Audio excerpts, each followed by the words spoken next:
Au cours du 8e épisode de Koh-Lanta, Quentin a quitté le feu sacré après avoir tiré la boule noire, synonyme d'élimination. Il revient sur cet événement très marquant pour Télé Loisirs. Son destin lui a littéralement filé entre les doigts.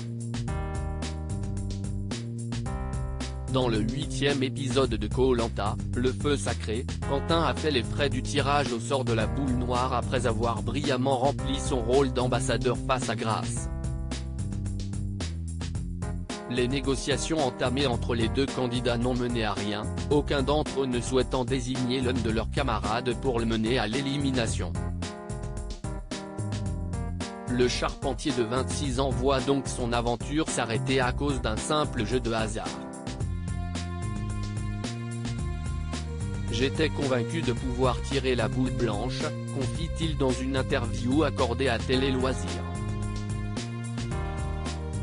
Grace est quelqu'un de buté et je suis pareil, confie Quentin de Koh-Lanta Télé Loisirs, vous allez aux ambassadeurs avec le tirage de la boule en ligne de mire. Il n'y avait aucune hésitation, vous vouliez vraiment mettre votre destin entre les mains du hasard ? Quentin, si est clairement ça, et ce depuis le jour 1. Tout le monde était au courant, quand on était sur la plage avec les 19 autres aventuriers, j'ai tout de suite dit que j'aimerais bien aller aux ambassadeurs, dès le départ. Ce n'était pas une surprise pour mon équipe jaune, ils étaient presque sûrs que j'irais. Quand on a eu l'opportunité de choisir les ambassadeurs, je l'ai saisi tout de suite. Tous vos camarades ont volontiers laissé leur place.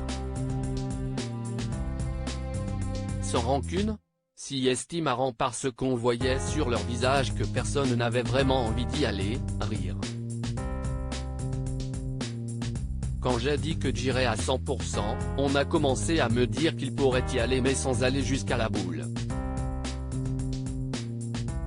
En fait, ça ne servait à rien, j'étais le seul à aller jusqu'au bout.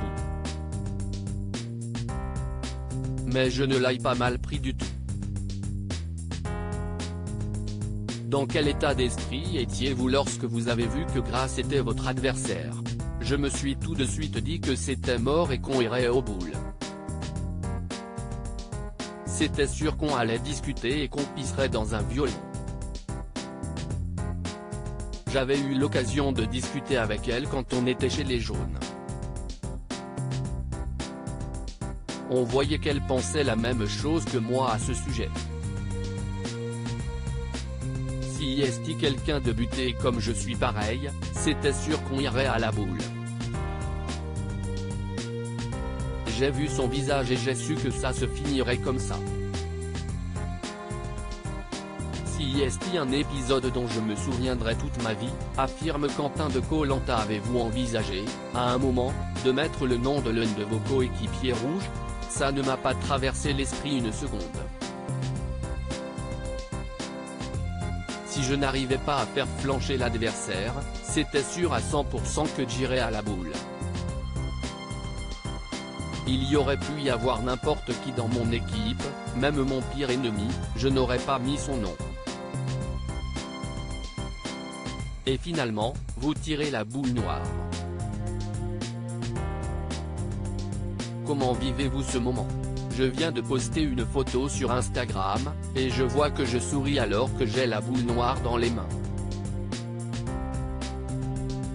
Justement, si est un peu bizarre dans ma tête. Je ne peux pas dire que je le savais parce que j'étais convaincu de pouvoir tirer la boule blanche. Dans ma tête, si est le fouillis mais je n'aille pas regretter un seul instant. À aucun moment, je me suis dit que j'aurais dû mettre le nom d'un coéquipier. Je suis allé au bout, c'était l'un de mes objectifs principaux dans Koh-Lanta. Ça ne m'a pas fait ni chaud ni froid mais je préférais partir à cause de la boule noire plutôt qu'avec mon nom sur un bout de papier. Vous n'aviez même pas un sentiment de fierté après avoir été jusqu'au bout de votre promesse ? Même pas, non. Je suis content d'avoir tenu ma parole. Est-ce que CIST de la fierté? Je ne sais pas. Je suis juste content d'avoir pu aller jusque-là. On peut dire que CIST l'épisode le plus important de votre aventure? CIST clairement l'épisode le plus marquant pour moi. Les gens me prennent pour un malade parce que j'ai prêté mon collier d'immunité avant d'aller aux ambassadeurs. J'aurais pu me sauver jusqu'au Conseil de la réunification mais j'ai préféré croire en mes convictions. J'étais tellement sûr de moi quand j'ai donné le collier à Frédéric en espérant le récupérer plus tard. CIST un épisode dont je me souviendrai toute ma vie.